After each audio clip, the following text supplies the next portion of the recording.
Hi and welcome to SCW, the wrestling channel here on YouTube.com. Thank you for choosing the channel and choosing the video. Please subscribe right now. Leave any comments in the comment section. Please like and share the video as well. Going to give you an extra question this week that came in just after I'd done the Ask SCW this week. And of course, it's Impact Wrestling. And I like to have a bit of a dosage of Impact Wrestling to share with you weekly.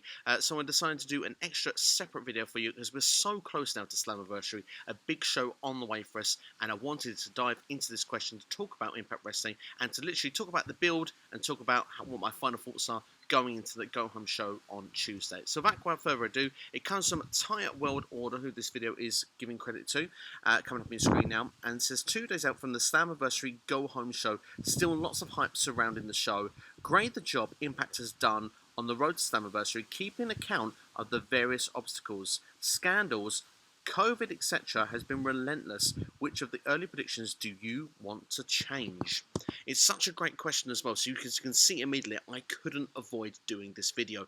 So to pretty much go into a bit of detail here, Impact Wrestling have had it tough here, and you must say, a lot of the shows in the last couple of weeks, I'm going to be honest and say, I've enjoyed the build, but I'm not so excited of the last couple of weeks, and I'm not so invested on Tuesday's show. And here's my reasoning for it: it's because they've been dealt with such a tough hand. A lot of the excitement is of the superstars that will be coming in at Slammiversary, not necessarily the ones we've already got, which is a shame to say because we've got a stacked card to look forward to coming into Slammiversary. But you look at the main event match with the vacant Impact Wrestling Championship, where you look at Tessa Blanchard that was fired and stripped of the championship.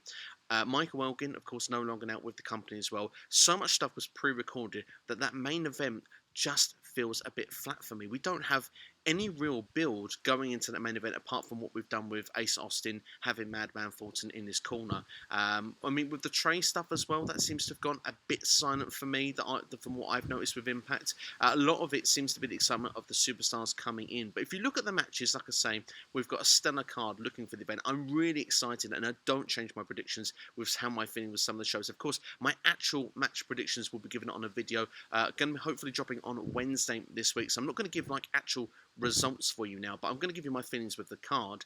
I think that Jordan Grace and Deanna Prazo have done a fabulous job on their build to Slammiversary. I love what they've done. I love that it's almost like the muscle against the technician. What's going to happen when you're dropped on your head, or what's going to happen when you put, in that sort of Fujiwara armbar? Who is going to buckle? What is going to happen? For me, I want to see it as a main event. I really am excited about it. Going on for the other women's match as well, we've got a gauntlet match. Initially, 10 names were named. Interestingly, Madison Reigns was added. You're not going to have 11 people. I predict there's going to be at least one debutant coming in. Whether they attack somebody, where there's two debutants, or we just get one special new name in, I predict and stick with that. We're going to get a surprise name come in this battle royal. Whether they'll win it, that's yet to be seen. But I tell you what, I think it's very exciting, and I love the idea of a gauntlet. I think it can be utilised well. It gets all the women on the card, and the women's division right now is so stacked anyway. It would be a crime to leave them off of Slammiversary. Moose and Tommy Dreamer, I'm going to be honest, I'm not feeling it. I'm sorry. Tommy Dreamer, he does these promos from time to time, and don't get me wrong, they are good.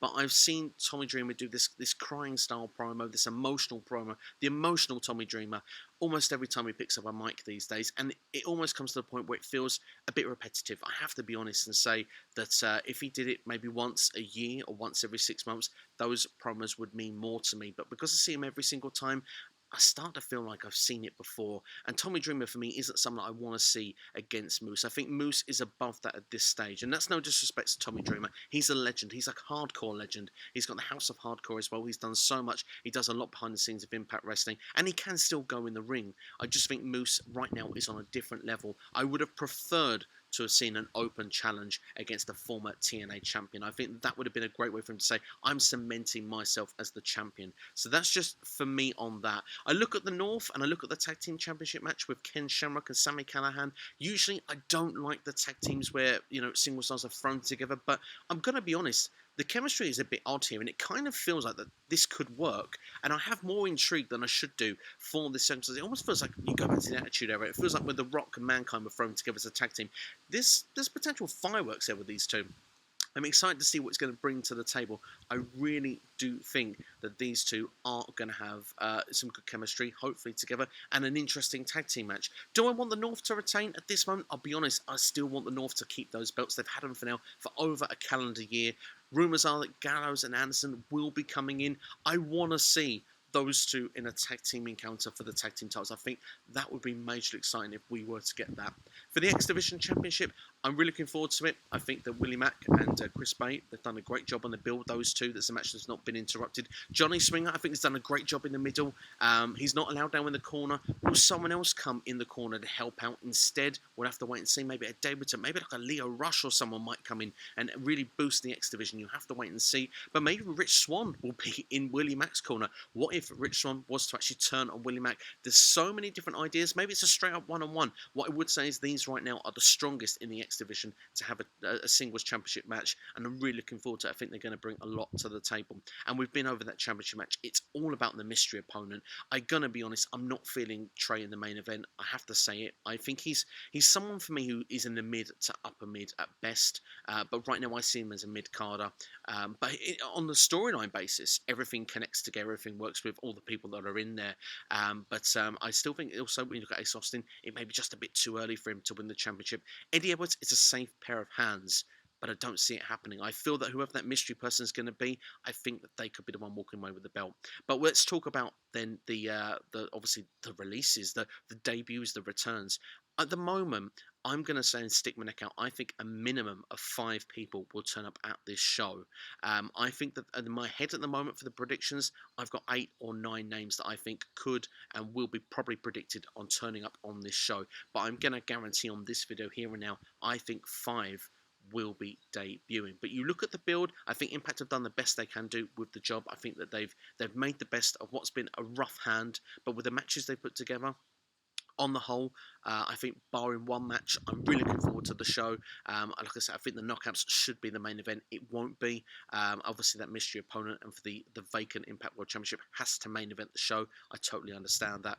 Obviously, the main event is the one that's took the most biggest hit with the lack of Elgin, with the lack of the champion as well, with Tessa Blanchard, who, of course, neither are now with the company. But overall, I think they've built the show well. I think they've done what they can do. And I'm looking forward to seeing what they bring out at Slammiversary. I still think there are some names that are probably missing on the card, and I think this is where I kind of bring Tommy Dreamer back into it. Some people that could have perhaps made an impact on this show, you look at it and say, hey, they'll get their time, they'll get their opportunities somewhere down the line, whether it's a Falabar and TJB, whether it's, someone along the lines of the Rascals. Maybe they'll still throw an extra match in and they'll have these extra tag teams like the Dinas as well and throw them all in just maybe like a 4-way or something. We can have Triple XL and there you go, you've got 4 teams immediately. Rohit Raju is as well missing from the pay-per-view as well. So, there are a few names missing. I'd like to have seen them all added in some form or fashion, but I obviously want to keep this show a good length as well. 6 matches feels like a nice length of a show. I can't deny that. Overall, I'm feeling very positive about Slammiversary. I think Impact has done a good job of what they've been doing.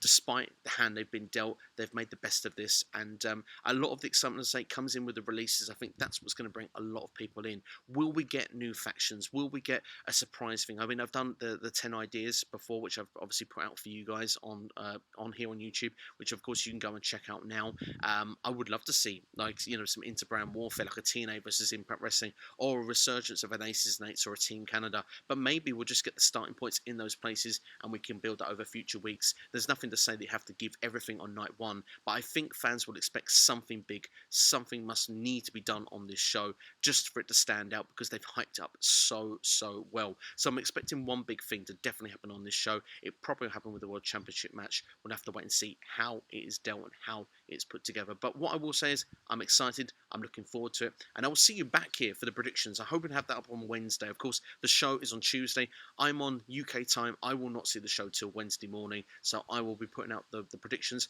hopefully late Wednesday afternoon if you're in the UK time. If you're American, you might get a bit lucky. You might get it a little bit earlier.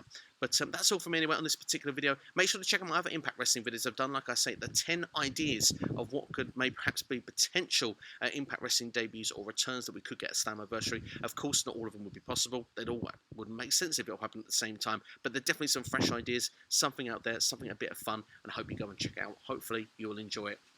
But that's all from me anyway. Thank you for watching. Thank you to Ty at World Order on Twitter. Go and follow Ty at World Order right now on Twitter. Thanks for the question. Really do appreciate it. And hope you guys have enjoyed this video. It's something a bit of extra content for you this Sunday. Hope you've enjoyed it. I'll see you next time here on YouTube.com. This has been SCW, the Wrestling Channel. Take care.